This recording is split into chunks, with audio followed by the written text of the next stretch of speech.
Bonsoir, chers tous. Déjà désolé pour le retard. Nous commençons avec un petit retard. Nous avons eu quelques petits problèmes de... Voilà. Donc, voilà, nous allons commencer notre live. Je tiens à saluer d'abord tout le monde au passage.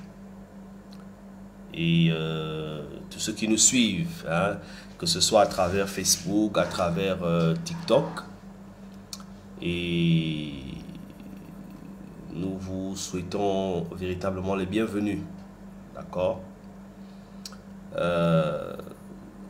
Nous remercions le Seigneur pour la grâce qu'il nous accorde d'être parmi vous. Le message d'aujourd'hui qui porte sur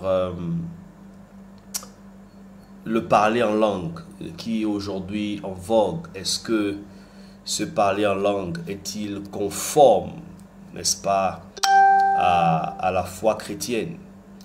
Et c'est ce que nous allons essayer de comprendre aujourd'hui. Donc, soyez salués. Je vous prie déjà de mettre les cœurs. Mettez les cœurs et voilà, et partagez le live. Partagez le live parce que nous allons dire des choses assez particulières ce soir. Je sais que beaucoup attendaient ce live avec impatience. Désolé pour la qualité de l'image. Pour ceux peut-être qui ne me voient pas bien. Alors je tiens encore à m'excuser. Je me présente, moi c'est le frère Gaylor. Et aujourd'hui, je vais partager avec vous un thème ou encore une thématique très importante. Alors, la question du parler en langue,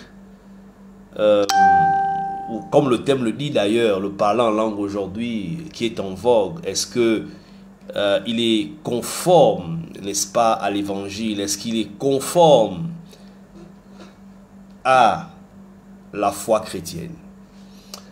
D'abord, dans un premier temps, ce qui est important de comprendre, c'est d'abord se poser la première question, qui est une question très importante d'ailleurs, c'est de savoir, dans un premier temps, c'est quoi le parler en langue. Voilà.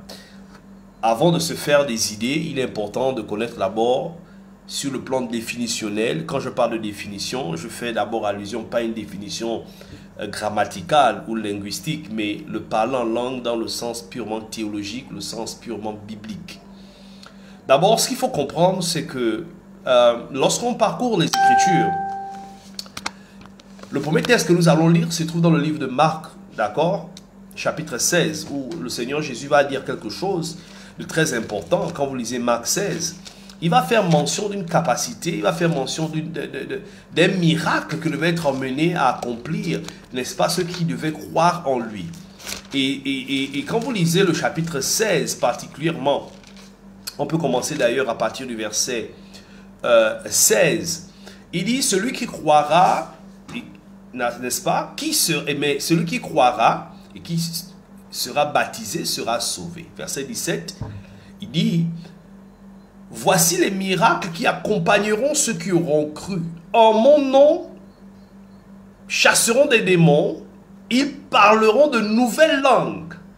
Vous voyez que ici, Jésus fait déjà allusion à une capacité, n'est-ce pas, à un don particulier que les disciples, du moins ceux qui devaient être amenés à croire en lui, devaient manifester.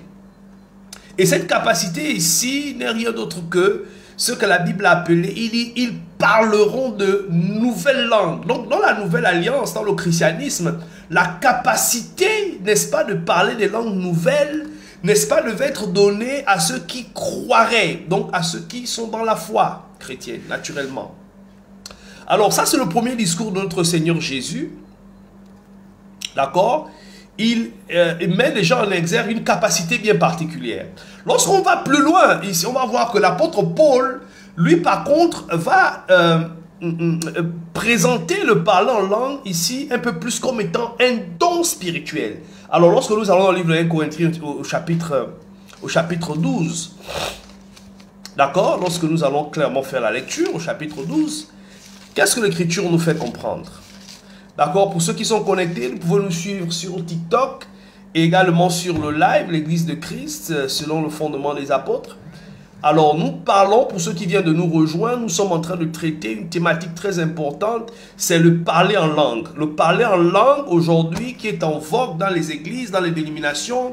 Quand vous entrez dans une église, vous voyez les gens parler en langue. Aujourd'hui même, il y a un mouvement qui dit que lorsque tu es chrétien ou que tu as reçu l'Esprit, le signe qui montre qu'on a reçu le Saint-Esprit, c'est parce qu'on parle en langue.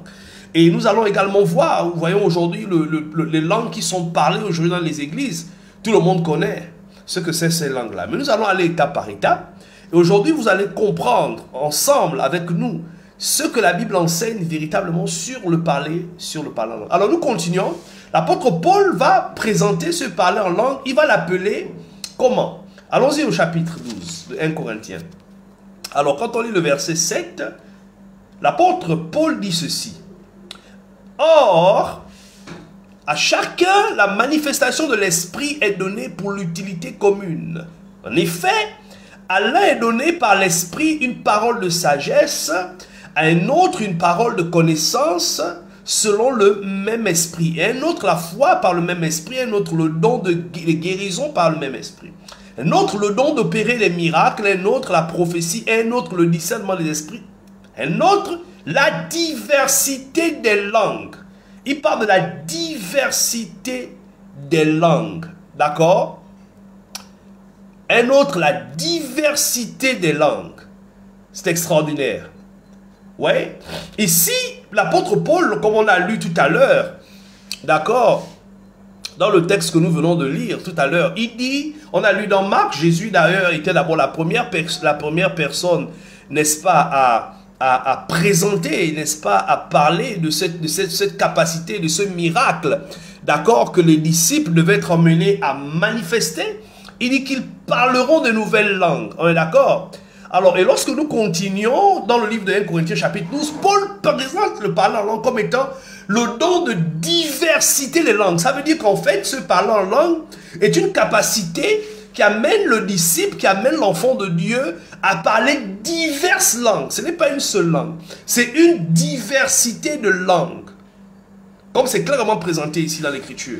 Donc on comprend déjà que quand Jésus parle dans Marc chapitre 16, il présente une capacité. Il dit voici les miracles qui vont accompagner ceux qui ont cru. Paul présente cette capacité comme étant un don. Il présente ces dons, il dit les uns ont reçu le don de guérison, le don de sagesse, et il dit les autres, la diversité des langues. D'accord? Donc, il est clairement mentionné ici, d'accord, quand on présente la diversité des langues, comme étant le don de parler plusieurs langues. Est-ce qu'on est d'accord? Alors, ouais, quand on continue, n'est-ce pas, quand on prend le verset 28 du même 1 Corinthiens chapitre 12, qu'est-ce que l'Écriture dit? Dieu a établi dans l'Église premièrement les apôtres, secondement les prophètes, troisièmement les docteurs, ensuite ceux qui ont le don de miracles, puis ceux qui ont le don de guérir, de secourir, de gouverner, de parler diverses langues. Ouais, il est toujours question de plusieurs langues. J'aimerais que vous soyez très attentifs à cette observation. Quelqu'un ne va pas dire qu'il parle en langue et il se met à rabâcher deux syllabes. Et il dit qu'il a le parler en langue. Il dit qu'il parle en langue. On va aller doucement. Comprenons d'abord que quand on parle du don de langue, on parle bien de langue. Le terme dit la diversité de langues. D'abord, il y a un courant théologique aujourd'hui qui veut faire la différence entre la diversité des langues et le parler en langue. J'aimerais déjà attirer notre attention là-dessus. J'aimerais que vous me suivez très attentivement.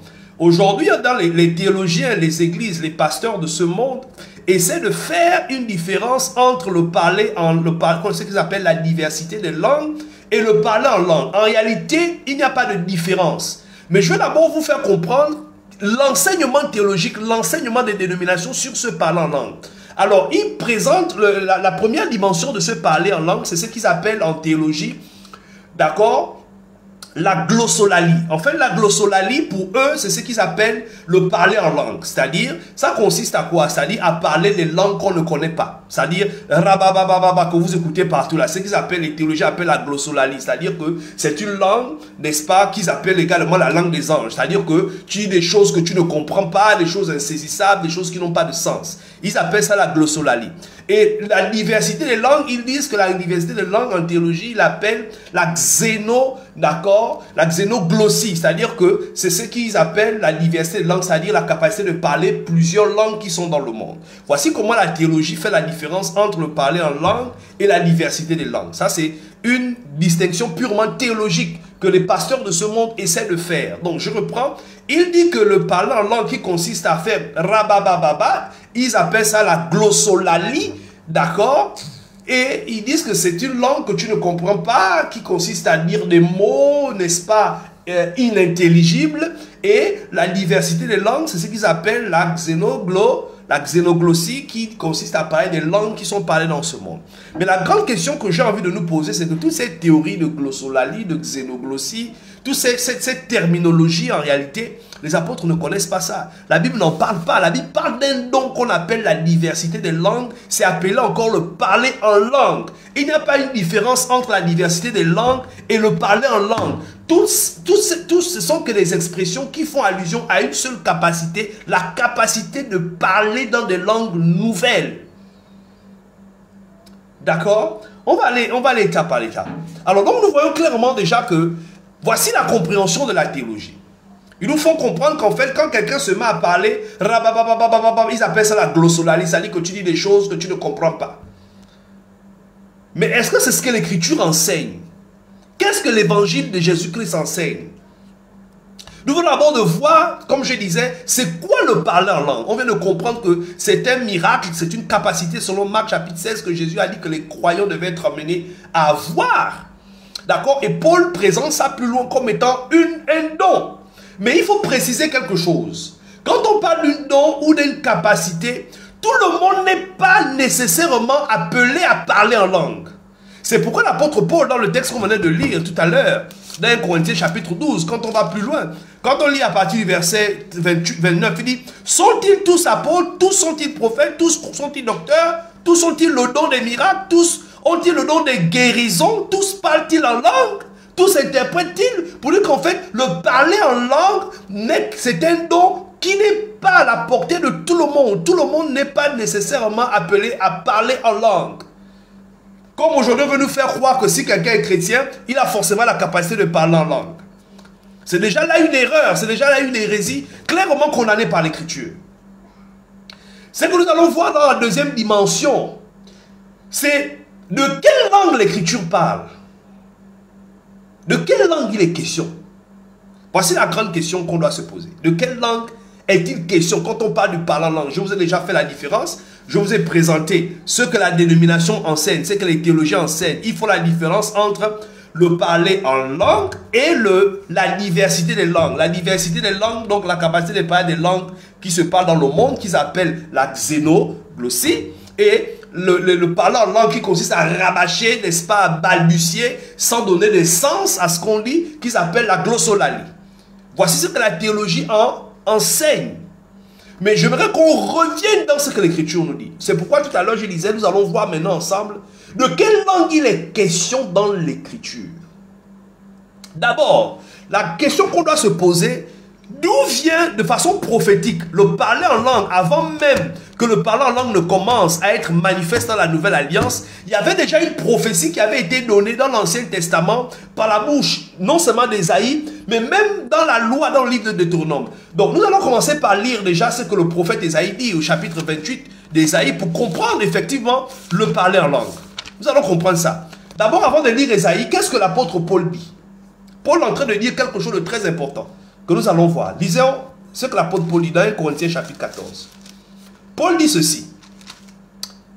Alors, quand on va plus loin dans le texte, d'accord, il présente le parler en langue comme étant une capacité qui avait déjà été annoncée dans la loi. Dans la loi, il dit que c'est par des lèvres comment étrangères que je parlerai à ce peuple. Par des langues étrangères. Et c'est ce qu'on voit dans le livre de Deutéronome chapitre 28. On va le lire. Pardon, Ésaïe chapitre 28. Qu'est-ce qu'Ésaïe nous dit? Ésaïe 28 dit ceci. Donc ça avait déjà été annoncé dans l'Ancien Testament depuis Ésaïe que les langues devaient être prononcées, devaient être parlées, cette parole en langue devait être manifestée dans la Nouvelle Alliance. Quand nous prenons le chapitre 28, quand je vais lire à partir du verset 11, Il dit, c'est par des hommes aux lèvres balbutiantes et des langues barbares que l'Éternel parlera à ce peuple. Je ne sais pas si on a compris quelque chose. C'est par des lèvres étrangères et des langues barbares que l'Éternel parlera à ce peuple. Donc Dieu avait déjà par la bouche de ses prophètes, n'est-ce pas, fait comprendre qu'il devait manifester le don de langue. Pour parler à qui? À son peuple. C'est la raison pour laquelle, lisons le verset 21, 1 Corinthiens chapitre 14. Paul reprend le même texte, il reprend la même prophétie pour expliquer l'origine de la langue. Et en même temps faire comprendre de quelle langue il est question. Déjà Isaïe a dit que c'est par des bouches, des lèvres des personnes barbares, balbutiantes et des barbares que je vais parler à ce peuple. Nous allons comprendre quelque chose. Regardez le verset 21 de 1 Corinthiens 14. Il dit, il est écrit dans la loi, c'est par des hommes d'une autre langue et par des lèvres d'étrangers que je parlerai à ce peuple et ils ne m'écouteront pas même ainsi. Donc ici déjà, quand je posais la question de quelle langue il est question, est-ce que c'est des langues qu'on ne comprend pas, c'est-à-dire des syllabes, on se met à parler rabababababa, rabababababa, vous voyez, quand je fais rabababababa, si vous écoutez bien mon langage, vous allez voir que ce n'est que 2 syllabes que je prononce depuis là. Ra-ba, et je répète ba une deuxième fois, rabababa, rabababa, rabababa. C'est ça que les gens parlent aujourd'hui dans les églises. Mais quand on revient dans les textes, l'apôtre Paul déjà dit dans 1 Corinthiens 14, 21 que il est écrit dans la loi que c'est par des hommes de notre langue et par des lèvres d'étrangers. Donc on comprend que depuis la loi, il a été prophétisé que c'est par des personnes étrangères que Dieu devait parler. C'est pourquoi il dit au verset 22, par conséquent, les langues sont un signe, non pour les croyants, mais pour les non-croyants. Nous allons revenir là-dessus. Mais quand Ésaïe parle des barbares, de quoi il est question? C'est qui le barbare? Les barbares, quand vous étudiez bien l'histoire, ce que la Bible appelle les barbares, quand vous prenez déjà l'apôtre Paul, quand il est allé, il se rendait à Rome, après avoir fait naufrage, il déclare que c'était les barbares qui étaient là. Lorsque le serpent est monté sur lui, il pensait qu'il avait été mordu. Il déclare que les barbares qui étaient là étaient étonnés et le prenaient pour un dieu. D'accord? C'est des barbares. Quand on parle de barbares dans la Bible, même dans le livre de Colossiens chapitre 3, verset 11, la Bible dit quoi? Et vous prenez aussi le livre de Romains 1, 14, l'apôtre Paul dit quoi? Je me dois à qui? Aux Juifs, aux Grecs et aux barbares. Les barbares, en fait, quand on parle des barbares, selon l'histoire, les barbares, ce sont des personnes qui ne parlaient pas des langues gréco-romaines. Tous ceux qui parlaient d'autres langues qui n'étaient pas des langues gréco-romaines, on les appelait les barbares. Pourquoi? Parce que les langues qu'ils parlaient n'étaient pas des langues connues. Or, la langue séculaire qui était connue, c'était les langues gréco-romaines. Donc, les Romains, le Rome et grec qui étaient parlés, qui étaient là un peu aujourd'hui comme on parle l'anglais. Donc, tous ceux qui ne parlaient pas cette langue-là, qui parlaient d'autres langues, étaient considérés comme étant des barbares. Vous voyez qu'en fait, c'est par la bouche des langues étrangères que Dieu devait parler au peuple. Donc l'Écriture nous donne déjà un indice sur quelle qualité de langue on fait allusion quand on parle du parler en langue. Ça ne vient pas ex nihilo. Le parler en langue vient bien de quelque part. Ça a été prophétisé par Ésaïe, ça a été prophétisé même dans la loi, dans le livre de Deutéronome chapitre 28, verset 49. Que Dieu devait parler à ce peuple par des bouches des étrangers. Donc c'est par des langues étrangères.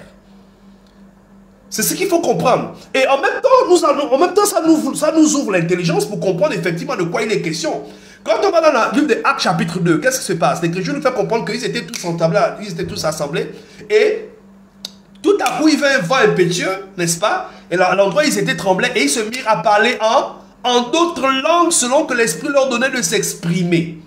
Mais ce qui est extraordinaire dans ce texte, nous allons voir quelle est la langue que les apôtres ont parlé. Est-ce que quand l'Esprit est descendu sur eux pour confirmer ce que Paul avait déjà dit dans le livre de 1 Corinthiens chapitre 14 verset 21, confirmé par le prophète Ésaïe au chapitre 28 verset 11, en disant que Dieu devait parler au ce peuple par des langues ou encore par des langues d'étrangers et par des barbares. L'Écriture dans Acte 2 confirme, nous montre clairement de quelle langue il est question. Nous allons voir, est-ce que les langues que les apôtres avaient reçues à la chambre, du moins lorsqu'ils étaient assemblés à la chambre haute, est-ce que ces langues étaient des langues que nous écoutons aujourd'hui dans les églises? Est-ce que c'était rabababa? Vous allez voir dans les églises, tout le monde dit la même chose. Le pasteur jusqu'au brebis, c'est rabababa, rabababa, rabababa. Vous allez aux États-Unis, c'est rabababa. Vous allez au Cameroun, c'est rabababa. Au Gabon, c'est rabababa. Tous les pasteurs disent rabababa. Est-ce qu'une langue, Ces langues-là, d'où ça sort? Ce ne sont pas les langues présentées dans l'écriture.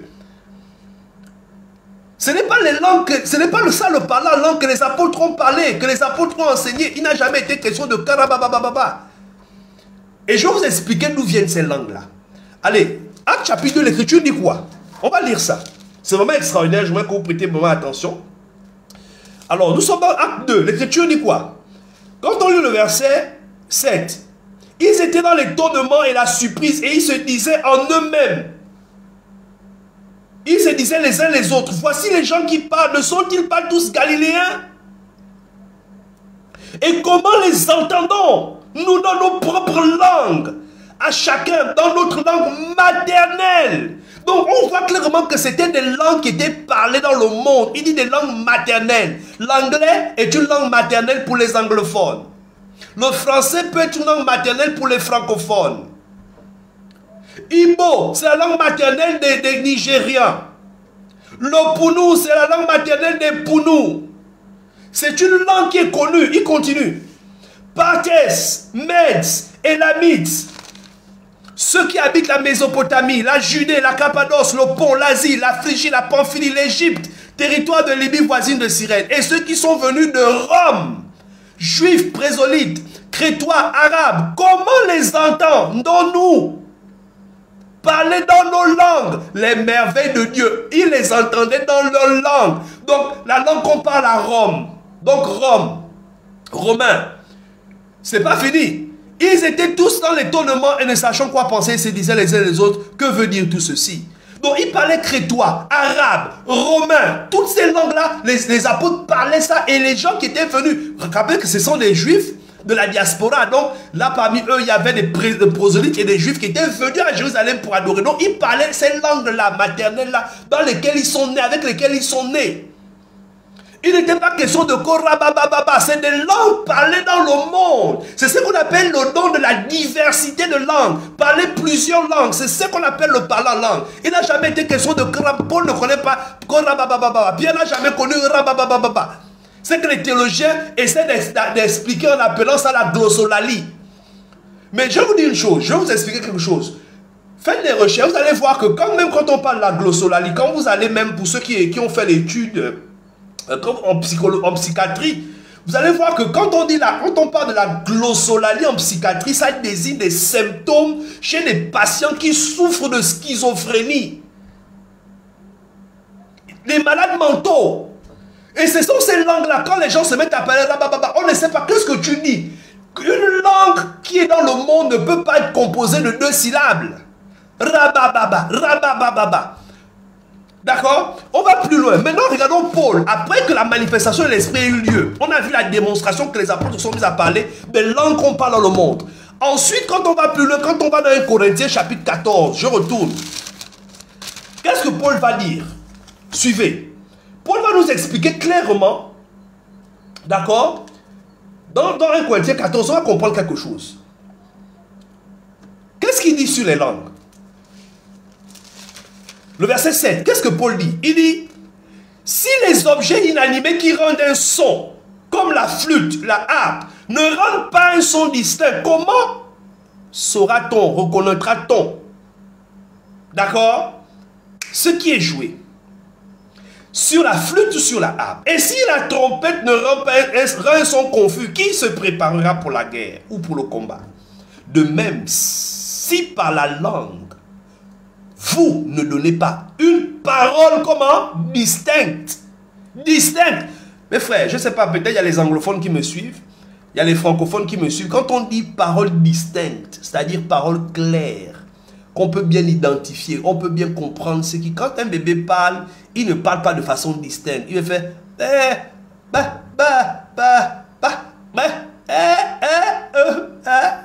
et c'est ça que les pasteurs de ce monde-là font. Quand vous allez dans ces églises-là, c'est les langues-là qui communiquent aux gens.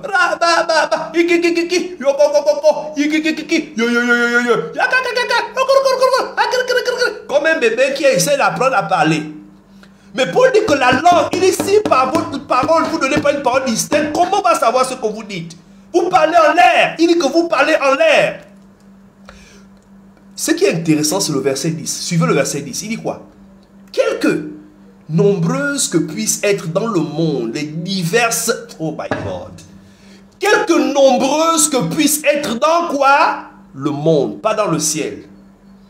Parce que les théologiens qui essaient de faire la différence entre la glossolalie, d'accord, et la xénoglossie, ils veulent nous faire comprendre que Rababababa, qui est appelé la glossolalie, c'est la langue des anges, on ne peut pas comprendre ça. D'accord? Et la xénoglossie, c'est la langue, effectivement, qu'on parle dans le monde. Mais c'est du verbiage, tout ça là. D'accord?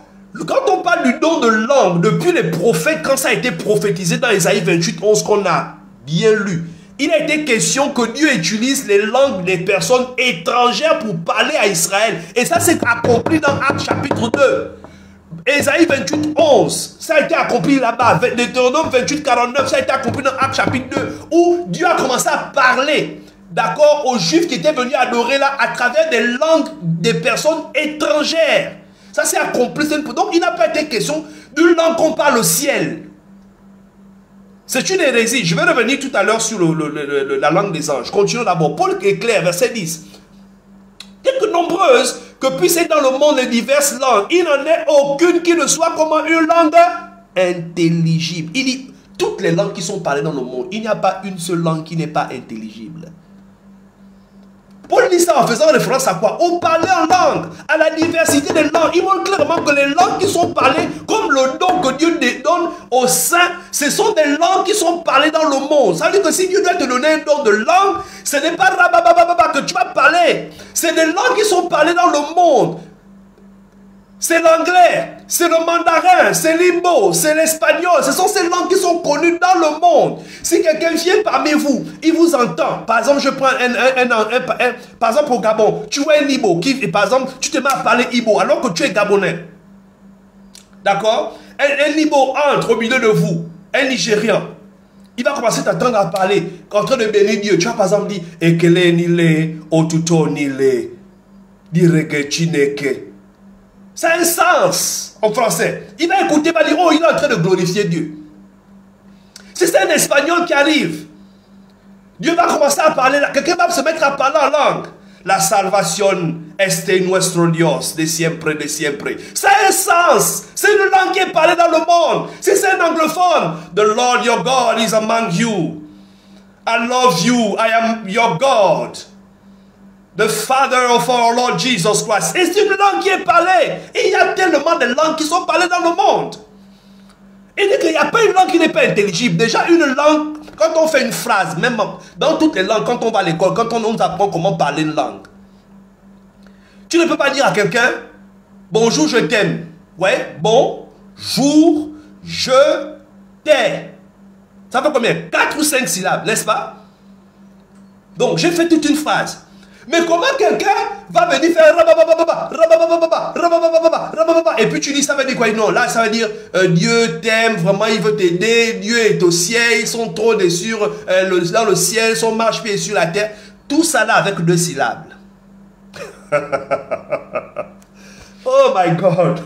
Oh my God. Donc il continue, il dit, verset 11. Si donc je ne connais pas le sens de la langue, je serai un barbare. Vous avez vu, barbare revient. Barbare ici, ce n'est pas le violent. Non, barbare, le contexte, le sens de barbare. Je vous ai expliqué que dans l'écriture, quand on parle des barbares, ce sont des gens qui ne parlent. Parce qu'à l'époque, la langue séculaire qu'on parlait, c'était des langues gréco-romaines. D'accord? Et il y avait des langues parlées par d'autres personnes qui étaient des langues qu'on ne connaissait pas, qui n'étaient pas connues par le grand nombre, par la majorité dans le monde. C'est pourquoi ils appellent, je serai un barbare, donc un étranger, des gens, quelqu'un qui parle une autre langue qu'une langue qui est connue. Et je serai un barbare pour celui qui parle, et celui qui parle serait un barbare pour moi. De même vous, puisque vous aspirez au don spirituel, que ce soit pour l'édification de l'église, que vous chercherez à en posséder abondamment. Amen. Donc, Paul fait clairement comprendre que toutes les langues qui sont parlées dans le monde, il n'y a pas une langue qui n'est pas comment? Intelligible. Il n'y en a pas. Il n'y en a pas. Donc, on voit clairement que depuis Acte 2, nous voyons que les langues qui sont parlées sont les langues qui sont clairement présentées dans l'écriture. Les langues parlées dans le monde. Des langues parlées dans le monde. Ce n'est pas rabababa, mon frère. Rababa, tu ne verras jamais ça dans l'écriture. Ça n'existe pas dans l'écriture. C'est les langues parlées dans le monde. C'est pourquoi dans Acte 2, on pouvait les entendre parler dans leur langue maternelle. Ce mouvement-là, ce mouvement de Rababa, aujourd'hui tu vas voir même quelqu'un chanter un cantique. Vous allez aujourd'hui les chants qu'on a aujourd'hui là. Quelqu'un veut chanter un cantique, louer Dieu, tu vas se entendre. Oh Seigneur, Alléluia. Après il va dire Robo Sokorobo le Santo. Kiyama Mama Sokro. On ne sait même pas ce que les gens disent aujourd'hui là. Vous êtes en train de faire des incantations, vous ne vous en rendez pas. C'est des incantations que vous faites. Demandez à votre pasteur de vous montrer dans l'écriture où ça existe. Comment du pasteur jusqu'au brebis, vous tous vous dites Rabababa, Rabababa, Rabababa. Ce n'est pas la vérité. On va poursuivre. Quelqu'un me dira peut-être que non, mais tu parles beaucoup, ce que tu dis c'est des histoires, la Bible parle de parler en langue des anges. Je vais venir maintenant sur la question du parler en langue des anges. Allons-y lire 1 Corinthiens 13. Mais l'écriture est simple. Qu'est-ce que Paul dit dans 1 Corinthiens 13? Dans la Bible, le don de langue n'a jamais été le parler des anges, la langue des anges. Pourquoi? 1 Corinthiens 13, qu'est-ce qu'il dit? D'abord, au chapitre 12 précédent, Paul est en train de parler des dons. D'accord? Et au verset 31 du chapitre 12, il fait comprendre qu'il faut aspirer aux dons qui sont meilleurs. Et je vais vous montrer encore une fois qui est comment? Par excellence. Donc, en parlant de l'amour. Pour montrer que l'amour est au-dessus des dons. D'accord? Verset 1 du chapitre 13. Il dit que quand je parlerai la langue des hommes, les langues des hommes et des anges, si je n'ai pas la charité, je suis un airain qui résonne, c'est mal qui retentit. Quand j'aurai le don de prophétie, la science de tous les mystères, toute la connaissance, quand j'aurai même toute la foi jusqu'à transporter les montagnes, si je n'ai pas la charité, je ne suis rien. C'est le seul texte où Paul mentionne, où la Bible parle de langue des anges. Est-ce à dire que la langue des anges a été donnée aux hommes comme don? Voilà la grande question. Pour vous qui me suivez, certainement il y a parmi vous des érudits, d'accord, des gens qui connaissent bien l'écriture. Alors vous allez remarquer déjà que ici l'apôtre Paul est en train de faire ce qu'on appelle, pour ceux qui, excusez-moi, je suis obligé de l'expliquer comme ça. Il y a en français ce qu'on appelle une figure de style qu'on appelle l'hyperbole. L'hyperbole consiste à faire quoi? À utiliser l'exagération pour mettre l'accent sur quelque chose. Paul ici veut mettre l'accent sur l'inutilité, n'est-ce pas, des dons, des capacités surnaturelles, n'est-ce pas, par rapport à l'amour. C'est-à-dire que l'amour est au-dessus de toutes ces choses. Et donc, il utilise, n'est-ce pas, ce qu'on appelle une hyperbole. Donc, l'exagération. Il est en train, n'est-ce pas, d'exagérer en faisant comprendre que si je parlais la langue des anges, si j'avais la connaissance de tous les mystères, si j'avais la science de tous les mystères et toute la connaissance. Mais laissez-moi vous poser une question. Quand vous lisez plus bas le même texte, c'est le même Paul qui dit encore que, au verset 2, il dit quand j'aurai le don de prophétie, et quand j'aurai le don de prophétie, la science de tous les mystères, toute la connaissance, j'aurai même la foi jusqu'à transporter les montagnes. Quand vous lisez plus bas, qu'est-ce qu'il dit? Il dit ceci, au verset 12. Voilà ce que Paul dit. Verset 7 d'abord. Il dit, l'amour excuse tout, croit tout, espère tout et supporte tout. 8. La charité ne périt jamais. Les prophéties prendront fin. Les langues cesseront. La connaissance disparaîtra. Car nous connaissons comment? En partie. Et nous prophétisons en partie. Au plus haut, il disait que si j'avais la connaissance, toute la connaissance, tous les mystères, et plus bas, il fait comprendre qu'on connaît en partie. Donc ça veut dire que ce n'est pas possible d'avoir la connaissance de tous les mystères. Ce n'est pas possible d'avoir toute la connaissance. Pourquoi? Parce que sur terre, même quand on prophétise, quand on parle en langue, tous les dons qu'on a, c'est en partie. Même la connaissance est partielle. Donc, quelqu'un ne peut pas avoir toute la connaissance, toute la foi pour déplacer les montagnes. Donc, vous voyez que Paul utilise un langage qui est une figure de style qu'on appelle en français l'hyperbole. C'est de l'exagération. C'est pourquoi quand il dit que même si je parlais la langue des anges, ça ne veut pas dire que le Dieu a mis à disposition de l'homme comme don spirituel la langue des anges. C'est une erreur. Même si aujourd'hui, Je ne dis pas que les anges ont nécessairement leur langue qu'ils parlent. Même si aujourd'hui un ange, même si supposons je comprenais la langue des anges, je me mets à parler la langue des anges, dites-moi un peu, qui va me comprendre sur terre? Est-ce que quelqu'un peut venir là et puis, oh oui, oui, moi j'habite au ciel, moi j'habite au ciel, celui qui dit là, il est en train de dire ça. Il n'y a pas les habitants du ciel sur terre. Même quand Dieu envoyait les anges qui apparaissaient à Pierre, aux apôtres pour leur parler, c'était dans quelle langue? Il leur parlait dans leur langue maternelle. Même quand Jésus est apparu à Paul, il leur parlait dans quelle langue? C'est dans la langue que Paul comprend, ce n'est pas une langue que les anges comprennent. D'accord? Donc, il faut qu'on comprenne bien ceci. Donc, le texte de 1 Corinthiens 13 à partir de verset est une exagération. Paul veut montrer que quand bien même c'était possible d'avoir toutes ces choses qui naturellement ne sont pas à la portée des hommes et qu'on n'avait pas l'amour, ça ne serait pas profitable. Il n'est pas en train de faire comprendre que l'homme peut avoir toute la connaissance, l'homme peut avoir tous les dons. Non, ou bien parler la langue des anges. Le don de langue qui a été donné aux hommes, c'est le parler diverses langues. La diversité des langues qui sont des langues connues. La preuve, la première manifestation de ces langues-là se trouve dans Acte 2. Et c'est des langues connues dans le monde qui se sont mises à parler. Donc ça déjà, il faut mettre ça de côté. C'est une fausse compréhension. Une fausse compréhension. Donc il faut comprendre que tous ceux qui se mettent à parler, ce n'est pas le parler en langue que vous parlez. Aujourd'hui, tu vas voir quelqu'un, et même quand on parle d'un don, depuis qu'un don, quelqu'un est là assis, il va commencer à dire, bon, je vais parler en langue. Toutes les fois que les gens se sont mis à parler en langue, ça n'a jamais été de par leur propre chef. Quand vous lisez même dans les Écritures, dans Acte 2, la Bible déclare qu'il parlait et il se mit à parler en langue. Chacun s'exprimait selon que l'Esprit, parlait selon que l'Esprit leur donnait de s'exprimer. Lorsque dans Acte chapitre 19, Paul imposait les mains aux disciples qu'il avait rencontrés, à partir du verset 1 jusqu'au verset 7, elle déclare qu'ils prophétisaient et parlaient en langue. Donc, ça n'a jamais été, n'est-ce pas, contrôlé par l'homme. C'est-à-dire que l'homme décide, il se lève un matin, bon, je vais parler en langue. C'est une fausseté. C'est faux. C'est un grand mensonge. Quelqu'un ne peut pas se lever et dire, je veux commander la prophétie. Bon, là, il faut que je prophétise. Comme on voit aujourd'hui les charlatans qu'on voit dans les réseaux sociaux, ils se mettent à dire, bon, je veux prophétiser maintenant. Là, je sors de moi. Hein, je suis chez toi en ce moment-là. Je vais transcender.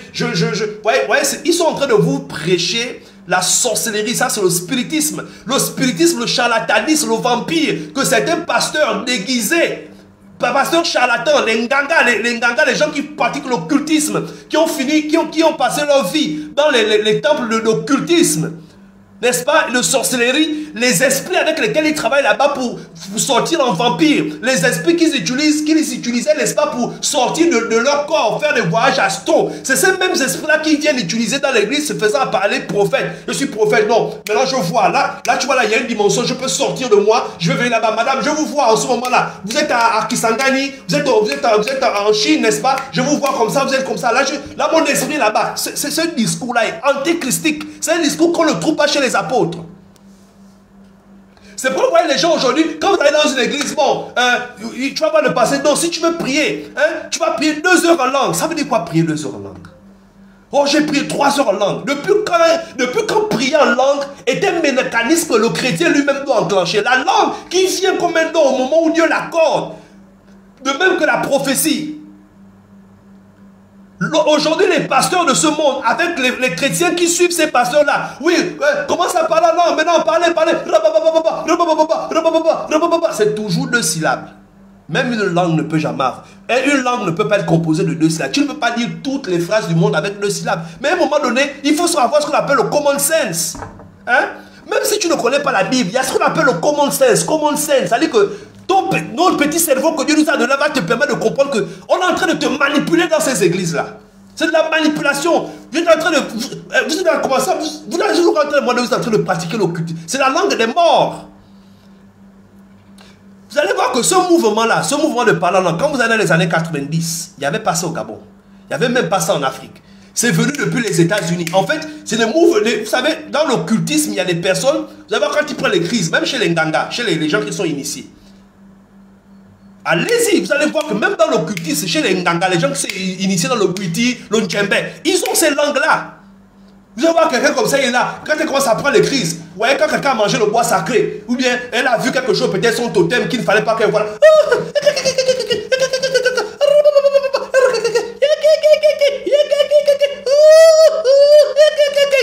C'est l'esprit là que les gens avaient dans les églises pour dire, ah, ainsi parle le Seigneur, maintenant l'esprit du Seigneur te touche. Ce n'est pas l'esprit de Jésus-Christ, mes amis. Moi, je demande, hein, montrez-moi ça dans l'écriture. Vous avez vu ça où? Les apôtres se rassemblent pour adorer le Seigneur, pour louer le Seigneur. Les gens se mettent à parler. Et il n'y a même jamais d'interprétation dans ce qu'ils disent. Quelqu'un peut chasser un démon. Il impose la main. Il voit un cafard. Il veut monter dans l'avion, il a peur. Finalement, c'est quoi? C'est quelle langue que vous parlez? Revenons un peu dans l'écriture, les amis. Ce n'est pas fini. Je suis en train d'aller quelque part. Maintenant, on va voir en petit 4, en petit, bon, du moins, la dernière partie, petit 5, comment utiliser le don de langue dans l'église. Là, je ne parle pas de vos langues, là, vos rabababa que vous faites. Il n'est pas question de ça. On a déjà clairement vu que ce n'est pas ça. Ça n'a jamais été ça. Il n'y a pas plusieurs, il n'y a pas le parler en langue et les diversités de langues. C'est les mêmes choses. Même quand vous prenez dans les textes, même quand vous venez, vous prenez les textes originaux grecs, vous allez voir que le terme, le terme qui est utilisé pour ces langues-là, que ce soit là où Paul parle de diversité de langues, dans 1 Corinthiens, d'accord, 12, d'accord, et 14, et 14 aussi, il parle de parler en langue. Vous allez voir que le terme qui est utilisé, c'est glossa. D'accord? C'est glossa, qui veut dire langue. Donc, il n'y a pas de glossa. C'est glossa, en grec, qui veut dire langue. Donc, quand on fait allusion à diversité des langues, ou parler en langue, langue là, c'est le pluriel, plusieurs langues. Diversité des langues, c'est toujours les langues. Parler en là, tu étais question. Quand j'ai dit au début que le don, c'est le don de parler les diversités des langues. Donc, les langues, que ce soit les langues ou diversité des langues, pour mettre l'accent sur le fait que c'est plusieurs langues. D'accord? Comment utiliser ce don dans l'église? L'apôtre Paul va être clair. 1 Corinthiens 14, nous sommes encore là, verset 23. Qu'est-ce qu'il dit? Déjà, il faut comprendre quelque chose. Qu'est-ce qu'il dit au verset 23?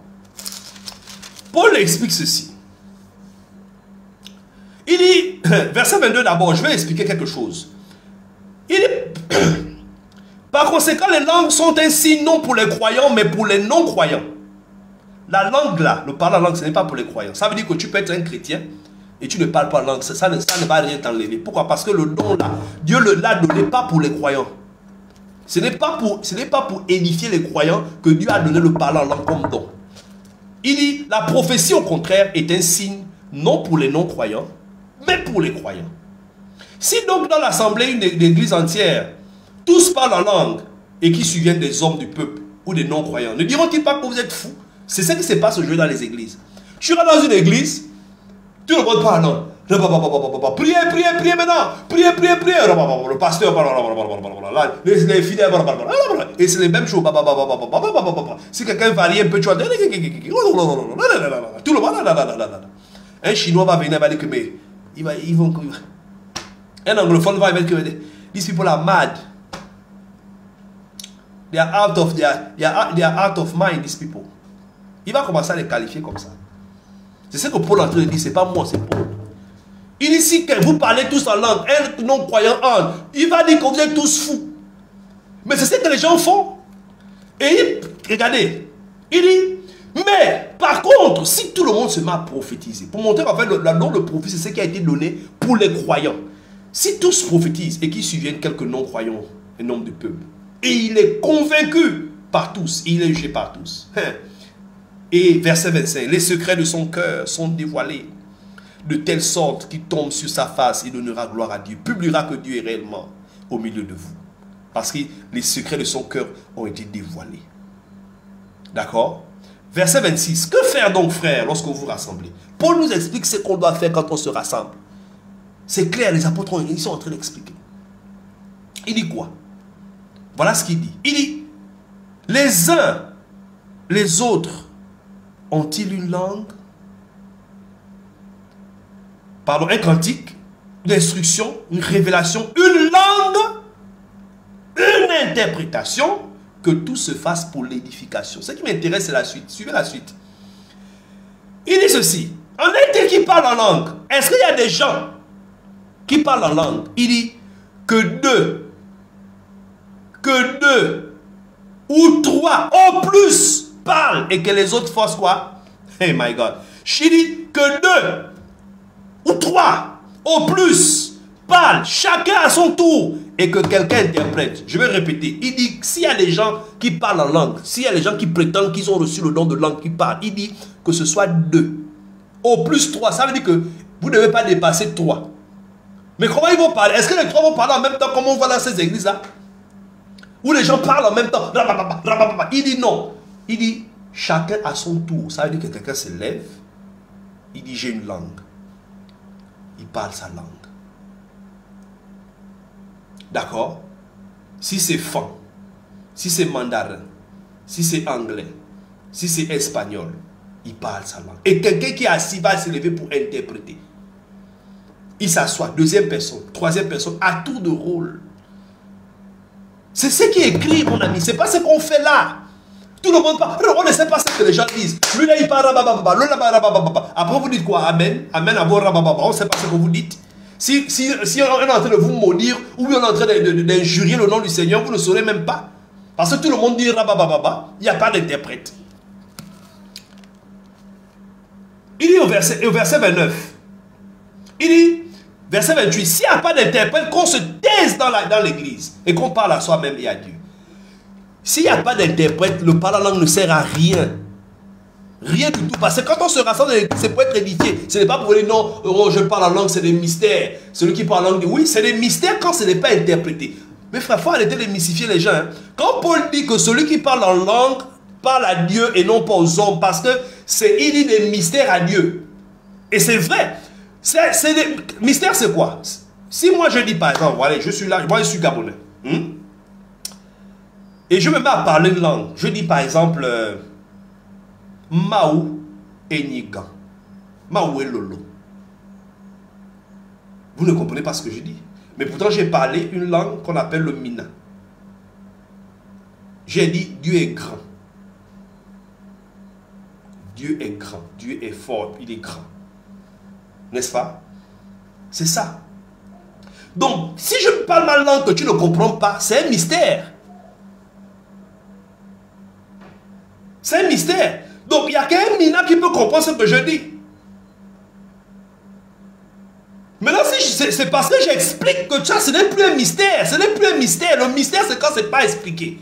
Quand c'est expliqué, ce n'est plus un mystère. C'est pourquoi Paul a dit, celui qui parle, qui prophétise est plus grand que celui qui parle en langue, à condition que celui qui parle en langue interprète, il devienne en égalité. Parce que l'objectif, c'est l'édification. Si celui qui parle en langue, puisqu'il n'édifie pas, parce qu'on ne sait pas ce qu'il dit, pour être au même pied d'égalité que celui qui prophétise, il doit interpréter. Donc l'interprétation donne au parler en langue la même stature que la prophétie. Pourquoi? À cause de l'interprétation, à cause de l'édification. C'est clair, n'est-ce pas? Donc, dans l'église, on ne parle pas en langue comme on voit aujourd'hui là. C'est du désordre. Et c'est la preuve que ce n'est pas le parler en langue que les gens parlent. Ce n'est pas le parler en langue que les gens se mettent à parler là.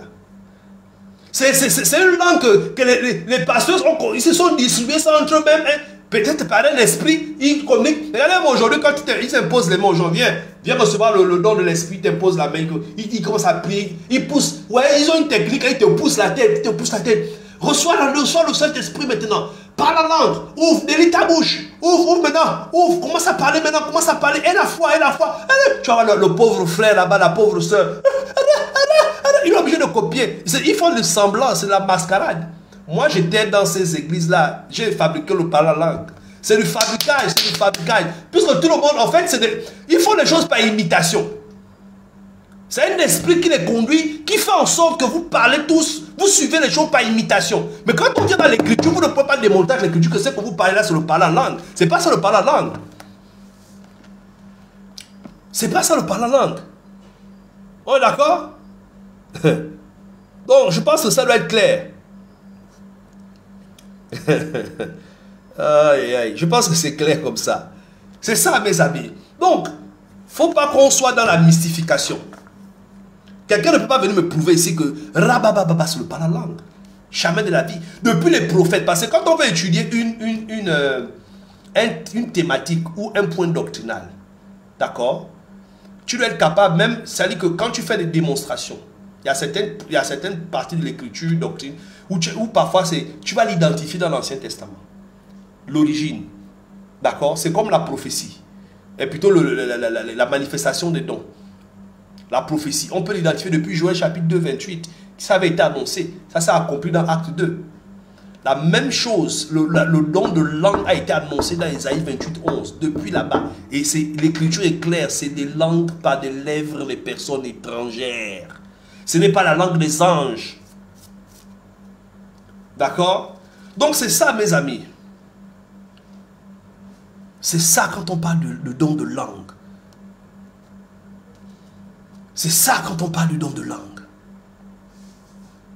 Donc je suis là, je m'attendais peut-être à avoir, peut-être il y a des gens qui veulent peut-être intervenir, peut-être il y a des questions. Ceux qui sont sur TikTok ont la possibilité de peut-être s'il y a des questions, quelqu'un veut dire quelque chose, je vous le permettrai naturellement. Donc c'est ça. Donc le parlant langue, il est clair. Le parlant langue, il est clair. La Bible l'a bien identifié. Donc, il ne faudrait pas qu'on tombe dans la séduction.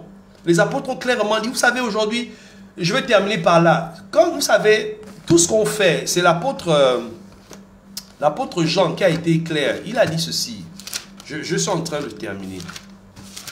L'apôtre Jean a été clair quand il parlait aux frères, sa première lettre, premier épître de Jean. Il dit au chapitre 4, il dit, bien-aimés, ne faites pas quoi? N'ajoutez pas foi à tout esprit. Mais faites quoi? Éprouvez les esprits. Pour savoir s'ils sont de Dieu. Parce qu'il y a plusieurs faux prophètes qui sont dans le monde. Ce n'est pas tous les esprits que tu vas embrasser pour dire c'est Dieu. Demain, on va voir ensemble le live de demain. Je parlais du live de demain. On va essayer de voir ça ensemble. Vous aurez la thématique. Aujourd'hui, il y a un esprit qu'on appelle l'esprit de l'antéchrist qui est en train de manipuler les gens dans les églises. L'esprit de l'antéchrist. D'accord. Il ne faut pas mettre votre foi dans n'importe quel esprit. Juge-toi toi-même. Quand on parle du christianisme ou de la foi chrétienne, ça a une fondation. La foi a sa fondation. Comment savoir que ce que tu fais, c'est la bonne chose?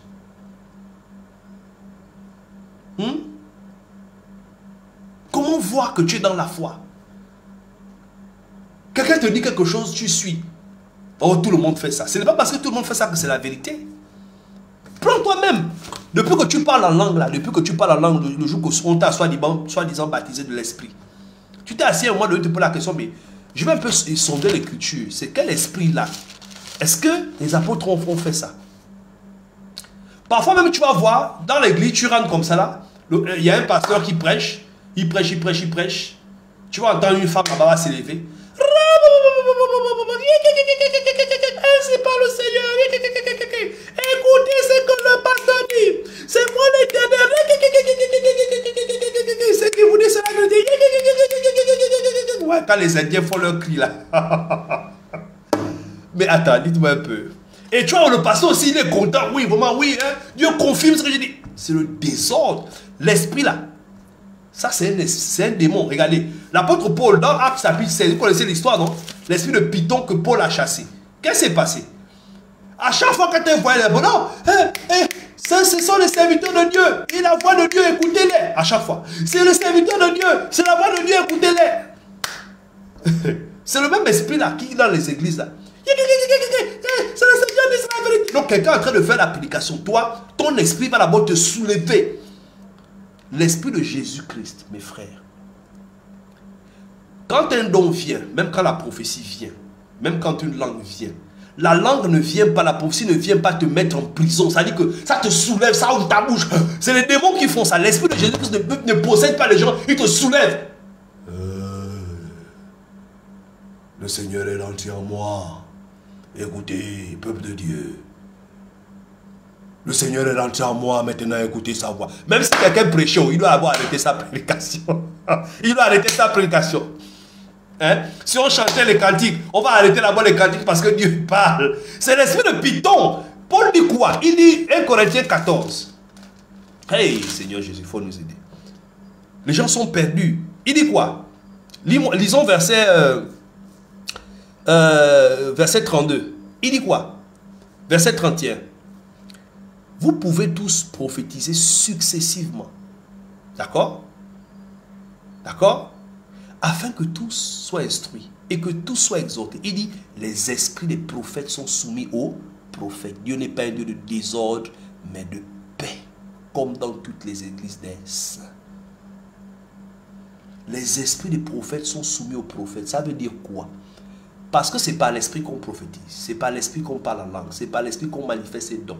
Ça veut dire que le prophète, celui qui reçoit le don, a la capacité de dire, de donner, de manifester son don quand il veut. Ça veut dire que si je reçois une prophétie, l'esprit ne peut pas me soulever. Il va m'exagérer que là, ouvre la bouche maintenant, parle, parle, je suis rentré en toi. L'esprit de Jésus ne possède pas les gens. Il te donne le don, tu reçois la révélation. Si c'est une langue que tu reçois, tu peux garder ta langue, ta prophétie. Tu attends que la prédication termine, j'ai une prophétie. C'est pas pour dire quelqu'un a-t-il une langue, quelqu'un a-t-il une prophétie. Ça ne surprend pas les gens. Boum! Dieu parle, Dieu parle. Si vous ne faites pas attention, tu vas être à table en train de... Hein? Si tu laisses ta femme aller dans ces églises-là, ou ton mari, un jour comme ça, vous allez être à table, vous êtes en train de manger, vous allez pas à une cérémonie, peut-être le président vous a invité à une cérémonie, peut-être de grandes personnalités, puisque l'esprit là, il tombe à tout moment. Tu vas être en train de manger avec de grandes personnalités pendant que tu manges. Ainsi parle l'Éternel, Dieu me parle. On va te soulever, on va t'amener à l'asile, à Mélène. Le président va te dire que prenez-moi celui-là, amenez-le à Mélène. Les doctrines, c'est pourquoi l'apôtre Paul, quand il parle à Timothée, il dit les choses qui sont conformes à la saine doctrine. La doctrine de Jésus, elle est saine, saine, S-A-I-N-E. C'est-à-dire une doctrine qui donne qui est raisonnable, qui est hygiénique. C'est-à-dire quand tu écoutes ça, quand tu pratiques cette doctrine, on sait que oui, là, il est raisonnable. Ce n'est pas les doctrines qui vous rendent fou. Quelqu'un marche à la route, il parle en il mange, il va à la douche, c'est la mer, aux toilettes. Finalement, c'est des incantations au finish. Revenons à ce qui est écrit. Je ne vais pas m'étendre. Revenons à ce qui est écrit. Donc, sachez à partir d'aujourd'hui que le parler en langue, ce n'est pas 2 syllabes. Les syllabes qu'on répète dans les églises là. Le parler en langue, c'est un seul. C'est ce qu'on appelle ça la diversité des langues. Ou le parler en langue. Plusieurs langues. Défini dans Marc chapitre 16 à partir du verset 17, Jésus a dit qu'ils parleront de nouvelles langues. Expliqué par Paul dans 1 Corinthiens chapitre 12 à partir du verset, il dit qu'il y a une diversité des langues. Et Paul a encore bien expliqué ces langues-là. Il dit toutes les langues qui sont parlées dans le monde. Il n'y a pas une langue qui ne soit intelligible. Donc ça dit que c'est des langues intellectuelles, des langues intelligibles qu'on peut comprendre, qu'on peut traduire, des langues qui sont parlées.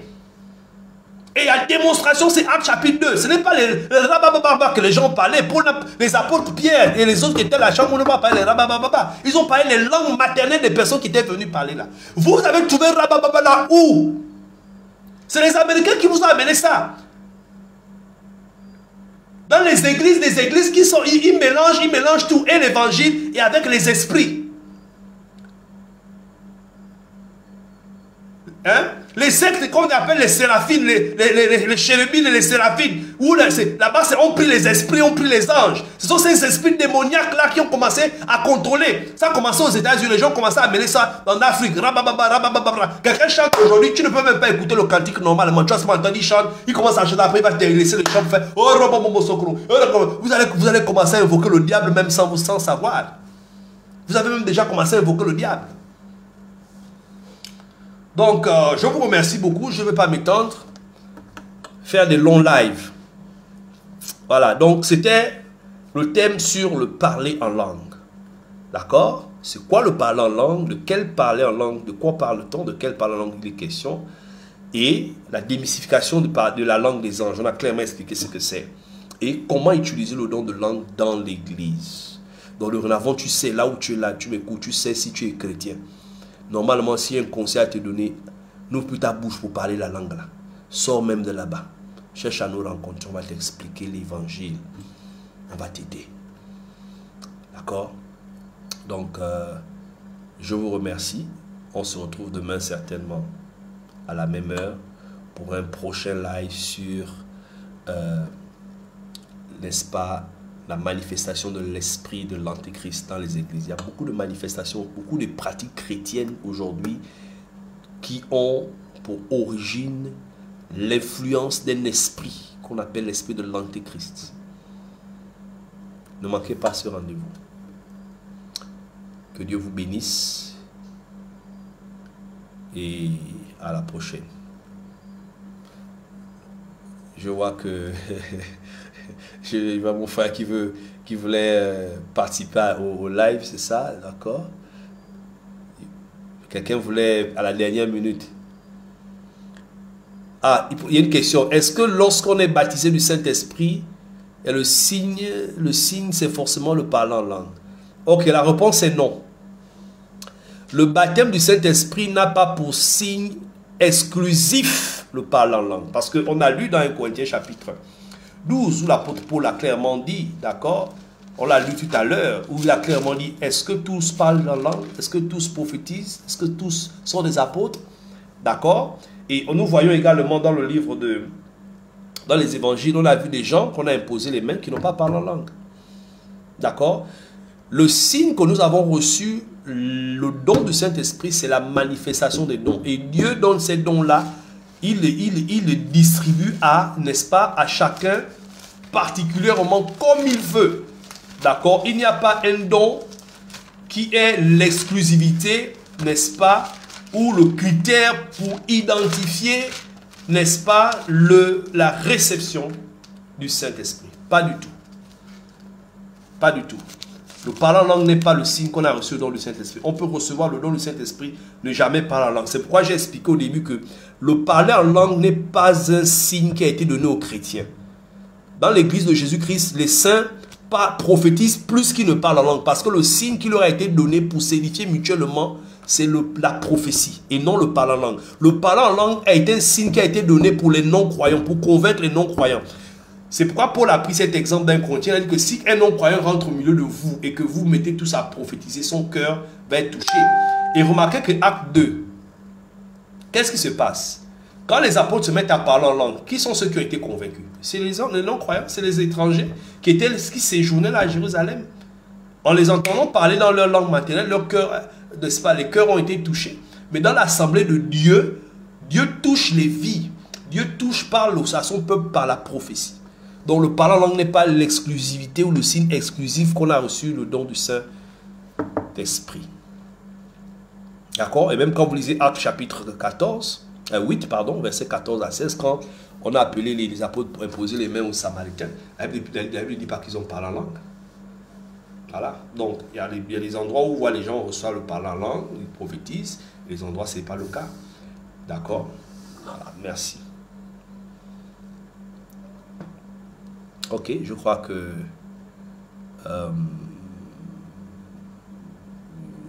je pense qu'il n'y a plus de questions. Ok, merci. Alors nous allons, s'il n'y a plus de questions, nous allons nous retrouver demain, par la grâce de Dieu. 20 h, bon, excusez encore pour le retard d'aujourd'hui, donc demain, 20 h, au plus tard 20h15, on sera ensemble pour un live très important et ne manquez pas. Je sais aussi que ça aide beaucoup l'église, ça aide beaucoup les frères, l'église de Christ, d'apprendre ces choses et il va décortiquer l'écriture, n'est-ce pas, confondre les contradicteurs. Ces faux pasteurs qui pilulent dans le monde aujourd'hui, qui trompent les gens, voilà, c'est l'esprit de l'Antéchrist qui les conduit. Donc, mes chers amis, portez-vous bien, que la grâce de Dieu vous accompagne, passez une très bonne soirée. Allez, à plus, ciao.